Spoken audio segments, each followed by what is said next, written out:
આજે જેઠ મહિનાની પૂર્ણિમાસીનો દિવસ છે અને આપણે ઉપદેશમાળા પેજ નંબર 113 ઉપર ટોપિક આવે છે છીંડું પાડીને ન જવા વિશે. છીંડું પહેલાં તો કદાચ ને મારું અનુમાન સાચું હોય કે ખોટું હોય, કદાચ ને છીંડું એટલે એ અનુભવ શહેરી બાળકોને ન હોય, એને જોયું પણ ન હોય, સાંભળ્યું કદાચ ન હોય પણ જોયું ન હોય, અને કદાચ જોયું પણ ન હોય અને સાંભળ્યું પણ ન હોય. છીંડું એટલે શું?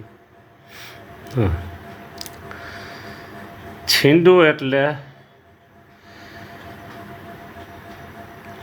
ગામડાઓમાં ખેતર હોય, વાડી હોય. વાડી એટલે જે આ બર્થડે પાર્ટી, મેરેજ પાર્ટી કરે એવી હોલ હોય, મકાન હોય, રસોડું હોય એવી વાડી નહીં.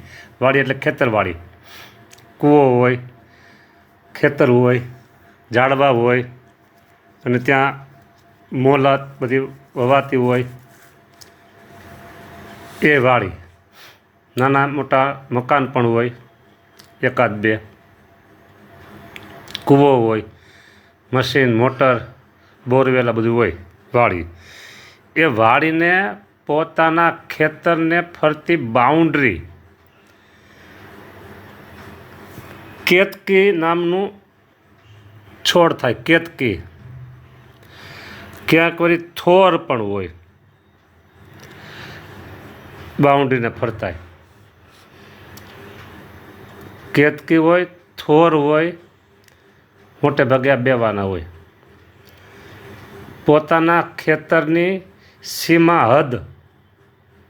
હા, હવે એ ખેતર આડું હોય અને એના પછીનું ખેતર કોઈકનું હોય, પણ રસ્તો આ ખેતરને ફરીને જવાનો થતો હોય એટલે થોડોક ટાઈમ લાગે.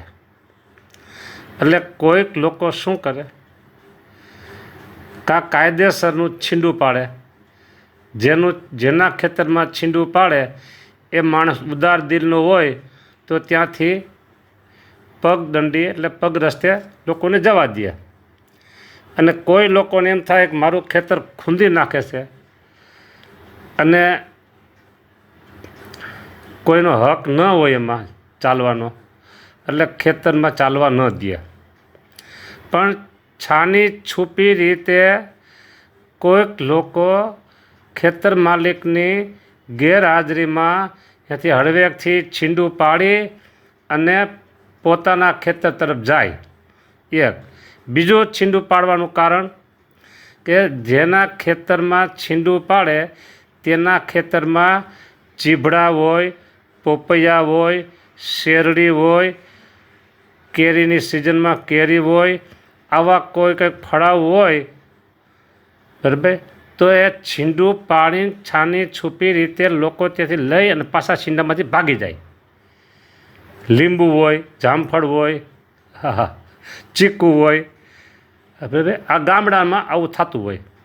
એમાંય નાના નાના છોકરાઓ, ચકોર છોકરાઓ, હા, બટાલિયન, એ જોવે કે ફલાણા આતા નથી દેખતા ને, ફલાણા આતા નથી દેખતા ને, ફલાણા કાકા નથી દેખતા ને, ફલાણા ભાઈ નથી દેખતા ને, જોઈ અને છીંડા પાડી અને જે કાંઈ ખાધા જેવું ફૂલ હોય લઈને વહી જાય. આવું છીંડું આને કહેવાય. કાયદેસરનો રસ્તો ન હોય. હા, તો અત્યારે આપણે વાત આવે છે કથામાં છીંડું પાડીને ન જવા વિશે. એટલે આ છીંડું તમને ખબર પડી ગઈ ને. હવે સાંભળો. ભગવાન સ્વામિનારાયણ ઉપદેશ આપે છે, છીંડું કરીને કદીએ ન જાવું, ખરેખરા જો મુજ ભક્ત થાવું. છીંડું પાડીને કોઈના ખેતરમાં જવાય નહીં. કારણ કે તમે જાઓ અને સ્વામિનારાયણનો ચાંદલો દેખે ને એમ કે આ સ્વામિનારાયણ બધા આવા જ છે એમ કે સ્વામિનારાયણ ભગવાનનું નામ બદનામ થાય. જેના ઈષ્ટદેવ મોટા એના ભક્તો પણ મોટા. એ ગુનાખોરી મોટા નહીં કરવાના.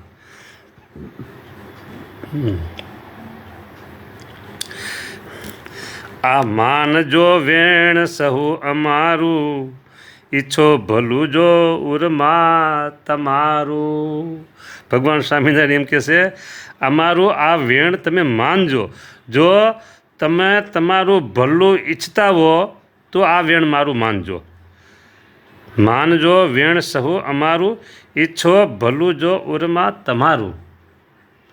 હવે આ કથા ગ્રામ્ય વિસ્તારમાં બહુ ઓછા લોકો સાંભળશે, શહેરી વિસ્તારમાં ઘણા લોકો સાંભળશે. તો હવે આ છીંડું પાડવાની એને તો કંઈ જરૂરિયાત કંઈ રહેતી નથી, બરાબર. તો પછી આ કથા એને સાંભળવી જરૂરી ખરી? ના, એને સાંભળવી પણ જરૂર નથી ને એને લાગુ પણ ન પડતી હોય, પણ તોય આપણે આ કથા એને સંભળાવવી છે, દેવી છે, પહોંચાડવી છે શહેરી વિસ્તારોમાં. શું કામ? કે આપણે ક્યારેય કોઈની ચોરી કરવી નહીં. જો ભાઈઓ દેખીને ભાઈઓ છેટેરા ચાલે, પડી વસ્તુ કોઈની હાથે નવ જાલે રાત, પડી વસ્તુ કોઈની હાથે ન જાલે રાત. હે, કેવી સરસ વાત આપણે આપી છે. એટલે ક્યારેય કોઈની નાની મોટી વસ્તુની ચોરી કરવી નહીં. બીજી વાત, સોશિયલ મીડિયામાં પણ કોઈની ચોરી કરવી નહીં. હા, એમાં ચોરી થાય.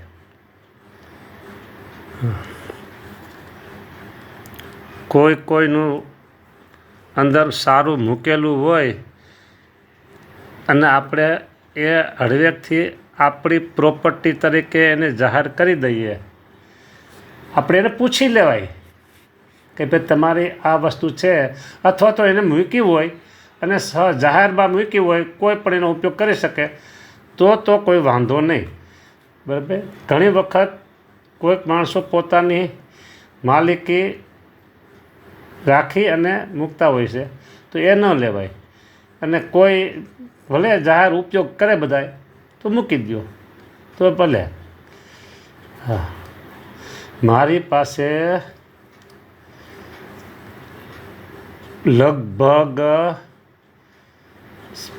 150-125 કે 150 આશરે એવા સરસ મોટા ફોટા હતા. ક્યાં ફોટા તમને એ કહું. રાજકોટ સ્વામિનારાયણ ગુરુકુલ જૂનું પ્રાર્થના મંદિર. અત્યારે જે પ્રાર્થના મંદિરમાં ઘનશ્યામ મહારાજ બિરાજે છે, એ ઘનશ્યામ મહારાજ પધરાવ્યા પહેલાં જે સંત નિવાસમાં 3 જે તકતાઓ છે, મૂર્તિઓ, એ મૂર્તિ પ્રાર્થના મંદિરમાં હતી અને આરસ સ્વરૂપ ઘનશ્યામ મહારાજ બિરાજવે એ હજી નહોતા. ત્યારે પ્રાર્થના મંદિરની બંને બાજુમાં ભક્ત ચિંતામણીને અનુરૂપ એ ફોટાઓ હતા. ફક્ત 3000માં એ ફોટા વાઘેલા સાહેબ પાસેથી હરિપ્રસાદ સ્વામીએ ખરીદેલા. 3000માં કેટલા 150 જેટલા ફોટા, અને 3000માં. પછી મઢાવ્યાનું બધું કર્યું, બરાબર. એ પ્રાર્થના મંદિરમાં હતા અને પછી હરિપ્રસાદ સ્વામીની દેખરેખ નીચે એ ફોટા બધા જ આ સેવકે ફોટોગ્રાફ કરેલા, બરાબર. અને મારી પાસે રાખેલા. પછી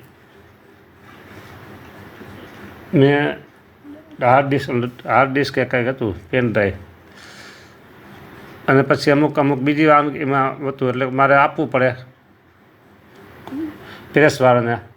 તો પ્રેસવાળા કોપી કરી લેવાના જ હોય, અને કરી લીધેલી, બરાબર. પછી અમુક ફોટાઓ મારે જોતા હતા, પરત માંગ્યા પણ મને મળ્યા નહીં, અને એને કોપીઓ કરી લીધેલી. અને પછી છપાતી હોય ને તે ખબર પડે કે આ ફોટો આપણો કોપી કરેલો છે એની પાસે. હા, એટલે આવી રીતે કોપી કરવી હોય તો પરવાનગી લેવી જોઈએ. નકર એમ કે આપને આવડે છે ને આમાં સ્વામીને ખબર ન પડે અને સીધી કોમ્પ્યુટરમાં પેસ્ટ કરી દે, બરાબર, લ્યો તમારે હાર્ડ ડિસ્ક, ના લ્યો તમારે પેન ડ્રાઈવ, ભાઈએ કોપી કરી લીધી છે. બરાબર, એટલે આવું આ ચોરી કહેવાય અત્યારે સોશિયલ મીડિયાની. આવું ન કરાય.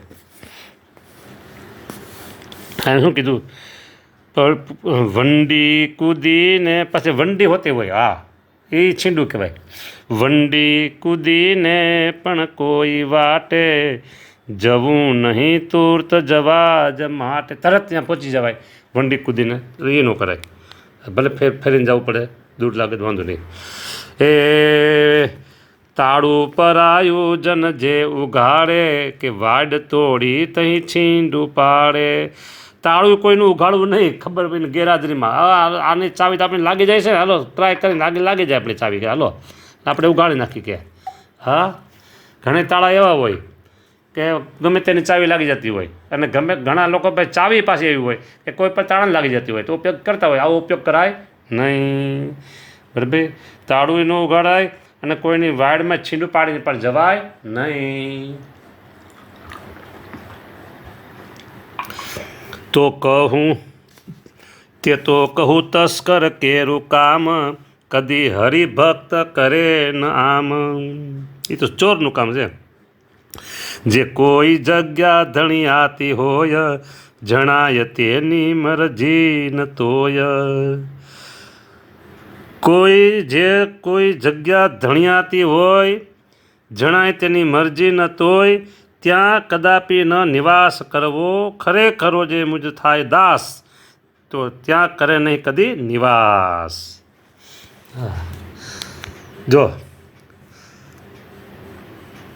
ભગવાનના દાસ થવું હોય અને ભગવાનને ગમવું હોય તો કોઈ દિવસ ભગવાનની આજ્ઞા લોપી અને આવું કામ કરવું નહીં. જય સ્વામિનારાયણ.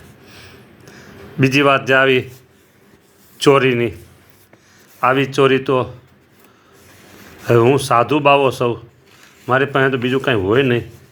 કોઈ પેન ડ્રાઈવ હોય, હાર્ડ ડિસ્ક હોય, લેપટોપ હોય કે મોબાઈલ આવું હોય. બરાબર, ઘણી ખેલે મને બાવાને બાવો કરી દીધો છે, શું કરું કયો લ્યો.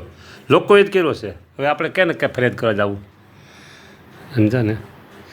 એટલે આવી બધી જે વસ્તુ હોય ને એ હું તો તમને ખાસ કહું છું, તમે અને તમારા છોકરાઓને, કે ચોરી કોઈ સંજોગોમાં ન કરવી. કોઈ સંજોગોમાં કોઈનું વસ્તુ પદાર્થ ઉપાડવી જ નહીં. હા, ચોરી કરીને કોઈ માણસ કાંઈ ભેર બંગલા ચણી શકતો નથી, કોઈ ન્યાલ થતો નથી. 5 દી આનંદ રહે, છઠ્ઠે દિવસે પાછું એનું વહી જાય. બરાબર, અને એ પાછું છે ને આપણે કોકનું 5 રૂપિયાનું ઉપાડે તો આપણે કોક 25 રૂપિયાનું ઉપાડી જાય બીજો કોક. હા, એ હોય ને પાછું માથાનું કોક. એટલે આવું કામ કરાય નહીં. અને અંદર શાંતિ ન હોય, આનંદ ન હોય.